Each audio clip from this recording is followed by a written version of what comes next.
All right, so we're here for week 2 of...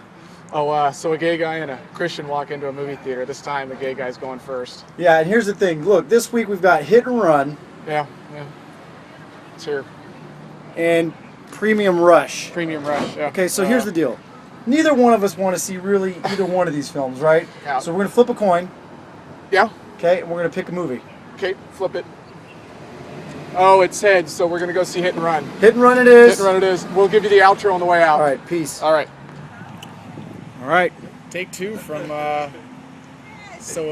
Christian and a gay guy walk into a movie. Sponsored by Oh, yeah.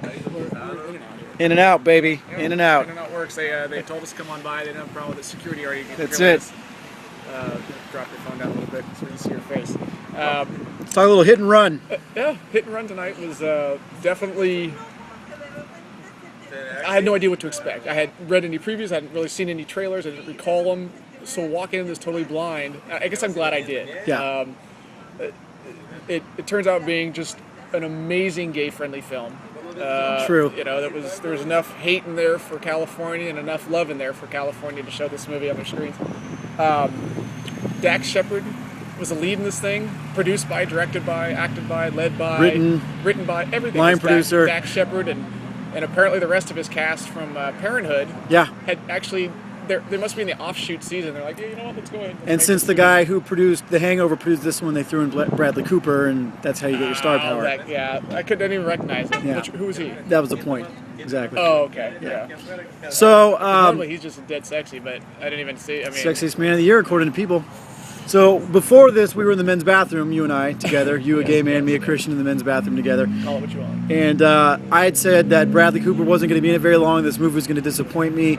And I liked it. I thought it was funny. I thought it was heartwarming. Bradley Cooper was in it a lot. And I actually am recommending this film. I would, merely because there's not a whole lot else out to watch right now. And there was action, there was comedy. Gross out humor a little bit. And there was. I guess it's easy to point out the things that we liked in this. The focus of the film was actually like a 67 Continental car that he was driving. He had brought home from witness protection and he wasn't supposed to have it. And of course, we found out during the movie that it doesn't have nitrous.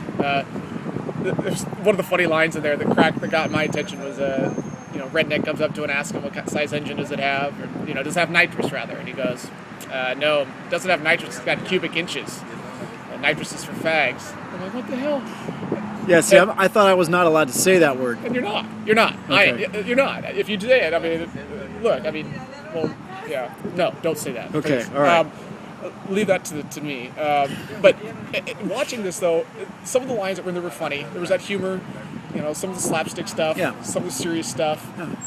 But as he cuts back and forth these scenes, the car chases there were some great scenes in the get-go. There were.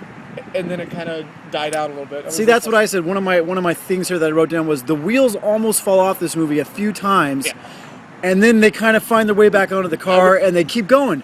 But you sense you're like, okay, the wheels are about to fall off. This is going to suck. And then it's like, oh, they kind of pull it and bring it back in. And I was like, oh, Steve McQueen type feel here with all these, the cars. I'm like, oh, maybe we're going to get that. I'm like, no, it's always cut short. Even Tom Arnold was in there as himself. As a U.S. Marshal, playing himself. Classic Tom Arnold. Yeah. And he struggled at the beginning. Yeah, he felt forced. He had continuity of character, and then you just learned to love him. And there was all the gays in there. Yeah, there was a lot of that.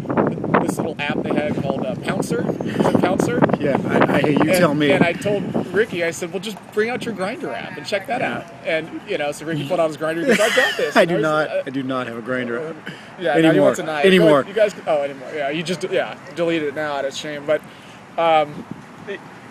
it was a great car. The problem with the cars is they didn't really damage any of the cars in the movie. There was a lot of continuity errors in that movie. The only thing they destroyed was, I think, a Dodge van, but all the Chevys and the Chryslers and they were wrecked in one scene, not wrecked in the next. And then back. It was, so here's my take on it. Back in the 30s, I think, Gone with the Wind came out, and everybody was in a fuss because he said, I don't give a damn, and everybody in the whole world was pissed off. So, fast forward now that we're in 2012, and we can say and do anything we want. So in this crazy world that we live in, this is a heartwarming love story at its core. It's worth seeing. It's a gay must see. It's and anybody can watch it. But what I'm trying to say is that, I get you. yeah, it's like you could call it a love story in today's day and age. If it was back in the 30s with Gone with the Wind, people would be, burned alive. But out of a 10, I'm gonna give it. I'm gonna give it. I'll give it a 7.5 for the regular population. I'll give it a 9 for the gays. For the gays, the gays, the gays, can the get gays. a 9, and the rest of us can get a 7, 7.5. Okay, if you're gonna do that, then I'll do this. I'll say for the general population, I would give it a 6 or 7, and then for the Christians, they're probably gonna like it a little less. Yeah. Because it's got some raunchy humor, some whatever. But I like the cinematography. They were very clever with some shots. I thought it was filmed excellently, and I also liked the choice of modern day and older songs they used in the soundtrack. I thought the soundtrack was brilliant. And again, I thought the soundtrack was going to fall off the wheels a couple times too, pun intended. Yeah. And only I'm just copying you. But a lot of the music was good. Yeah. I mean, Look, it was good. in a week where we have a choice between Hit and Run and what was the other one? Oh, what are we going to do? Lawless. But Lawless, our choice tonight was Hit and Run. Oh, Apparition, Lawless, or Apparition, Hit and Run, and Joseph Gordon-Levitt, Premium Rush. Which This terrible. was the best movie of that. Absolutely, So hands down. I'm recommending it. I'll recommend it too. Of those three, if you're looking for a new release, just go do it. Yeah, and on Wednesday, a few days from now, a Christian and gay guy walk into a movie, Lawless. We're going to go to Lawless. Yeah. All right, Jeremy. All right. Thanks. It's a pleasure as always.